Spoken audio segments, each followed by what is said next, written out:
జరిగింది. దీంట్లో ఎటువంటి లోటుపాట్లు లేవు, ఫర్దర్గా తీసుకోవాల్సిన జాగ్రత్తలు లేవు. చాలా జాగ్రత్తగా ఎంతో ఆనందంగా జరిగింది.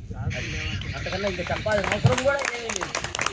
ఎంతో ప్లాన్డ్గా చేశారు, చాలా జాగ్రత్తగా చేశారు. అందరికీ ఆనందంగా ఉంది, ఆహ్లాదంగా ఉంది. Okay sir. తర్వాత ఇందాక లేడీస్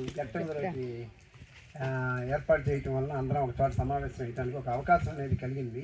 కానీ ఈ గెట్ టుగెదర్ ఏర్పాటు చేయడానికి మనం అందరం వచ్చి ఈ కాసేపు ఇక్కడ ఉన్నది మనం చూసాం. కానీ దీనికి ఒక నెల నుంచి వాళ్ళు ఎన్ని రకాల జాగ్రత్తలు తీసుకున్నారో, ఏ విధంగా చేయాలా దీన్ని, ఇక్కడ ఈ ప్రెమిసెస్ అనేది జనరల్గా మనం ఎప్పుడైనా విడిగా రండి ఎలా ఎందుకు ఉంటుందండి, ఎలా ఇంత నీట్గా ఉండదు కదా, ఇంత క్లీన్ చేసి ఎంత జాగ్రత్తగా.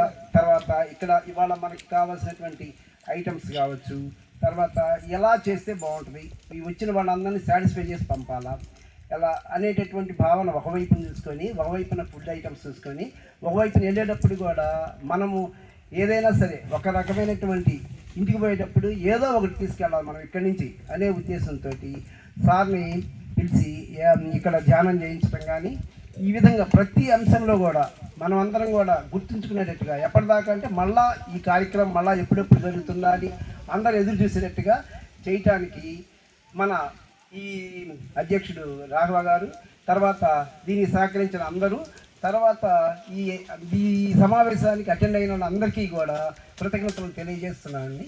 Thank you sir. రాఘవ గారు ఎవరిని పిలిస్తే రాఘవ గారికి సలహాలు ఇస్తారు, వారిని పిలుస్తారు. వెంకటేశ్వర గారు రండి, ఒక నిమిషం మాట్లాడగలిగిన రండి.